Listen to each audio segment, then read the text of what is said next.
Jadi Teja Pramana, Teja ini berarti api dan Pramana yang ada dalam konteks ini dapat diartikan sebagai semangat atau tenaga, di mana Teja Pramana adalah sebuah semangat yang berapi-api atau semangat yang menggebu-gebu, di mana dalam pentataan gending ini digarap secara dinamis sesuai dengan bagian yang sudah ditetapkan. Pengelolaan masing-masing instrumen balai ganjur dengan penataan unsur musik seperti tempo, melodi, penyelesaian ritme dengan menyatukan dinamika oleh suara vokal yang berguna untuk membangkitkan semangat pada saat prosesi ngarap atau dalam upacara ngaben. Teja Pramana adalah sebagai pemuliaan terhadap sumber daya api yang dimana untuk memicu ke dalam suasana mistis pada saat ngarap badai atau lembu. Dalam hal ini, Teja yang berarti api dapat juga diartikan sebagai proses akhir dalam prosesi ngaben dan sering disebut juga dengan pembakaran mayat atau layon. Komposer Ikomang Agus Wahyudi, penanggung jawab Seketrona Bayu Nirmala, penyaji karya Seke Beleganjur Restu Ada. Baik, berikut kita akan tampilkan peserta berikut dari Banjar Pasakan Belodan. Selamat menyaksikan tampilan dari Seketruna Bayu Nirmala. Selamat berlomba.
Iya, hadirin para penonton, tepuk tangannya boleh ditambah lagi.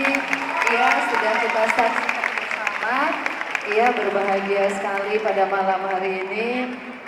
Wow, gema suaranya menggelegar sekali sudah kita saksikan bersama. Penonton semakin seru, mana tepuk tangan untuk Dajan Pekan Festival.